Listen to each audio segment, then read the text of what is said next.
After my injury, I had quite a few bad experiences about the range of facilities and services available to disabled people. And in 1990, the funds became available to establish what we called Living Options East Devon.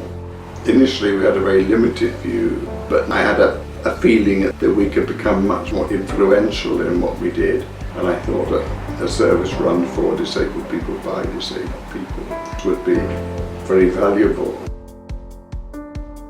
Living Options Devon is a user-led charity, and we're all about empowerment and supporting people with disabilities to live the life they choose. We do that through a whole range of different project work, advocacy, providing people information and advice, supporting people through different challenges they might find themselves in. All of the work that we do, doesn't matter what it is all based on service user need.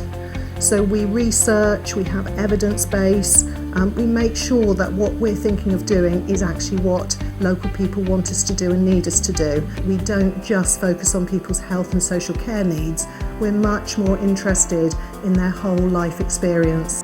You know, without a tramper, I wouldn't be able to go as far into the countryside as I want. I suppose the only thing I'd been able to look at would have been the shops. It's made a lot of difference because there's so much to enjoy in our countryside, and now I've got the opportunity to enjoy it with everybody else, along with my family and with my friends. And having a tramper is just amazing, and I just want to take it home with me as well. Another area of breadth is cradle to grave. So we work with people who are very young. So our CODA project, Children of Deaf Adults, enables those people to understand what their needs are and to meet other people in the same circumstances so they can share experiences. And then at the other end of the spectrum, we work with more elderly people through, for example, our See Here Centre.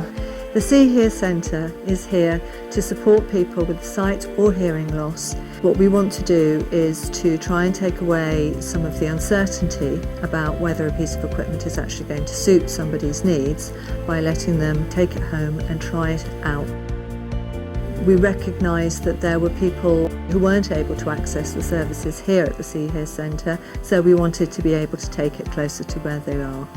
The show bus, See Here on Wheels, currently goes to 28 different locations in North Devon, Torridge and down into Mid Devon as well.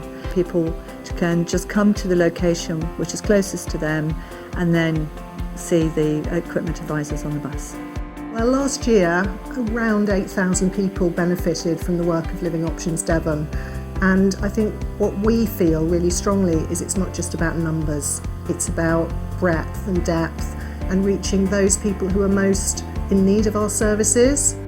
We're working with the Police and Crime Commissioner to support disabled victims of crime to ensure that they have the emotional and other support that they need to get through a difficult time in their lives.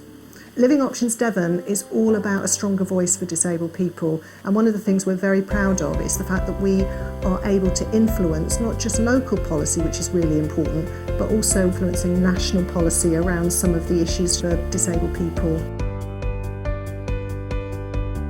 What inspires me is the stories that people tell us about the effect that the work that we have done has had on them as people. It's what makes a difference to individuals, to people, that I think is inspirational about Living Options. Barriers to independent living still exist. I think people's horizons are limited still, and levels of understanding amongst the wider community are limited as to what disabled people have the capability of achieving.